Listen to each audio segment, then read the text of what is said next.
Let's take a look at entities in the LightBeam platform. To LightBeam, a person or data subject is an entity. It represents the data pulled together and formed into one resolved entity. From the entity widget on the dashboard, we can see 106,000 total entities have been identified, of which 603 are showing a risk or policy violation. As we go into the entity screen, we will see a list of everybody that's been identified and the fields tracked for them. We have the name, we have the risk status, and you can see that some are at risk and some are at no risk. We can see the number of attributes for each person and the objects from which those attributes came, and the entity type, in this case human. We want to dig a little deeper and find out what attributes were found. We can go to the next level. The entity detail screen breaks down all the information captured for that particular person. The number of attributes, the number of data sources, and the number of policy violations are top three. We also see the distribution amongst the attributes and data sources. So we see that Social Security number, JIRA, was the highest identified source. We also can track the particular attributes, the data sources, merged entities,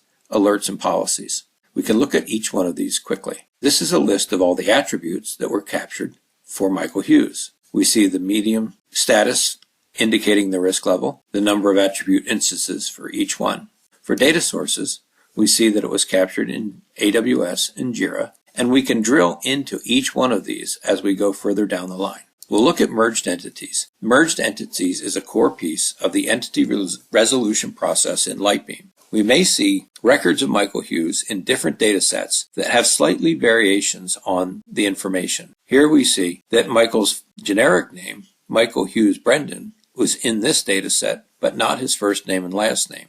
The Spectra engine has concluded from the rest of the information around that these are all records relating to the same Michael Hughes. We also see the alerts and policies that were violated on Michael's behalf. This was an information leakage policy that captured 456 objects that violated this policy. That is a look at entities in LightBeam.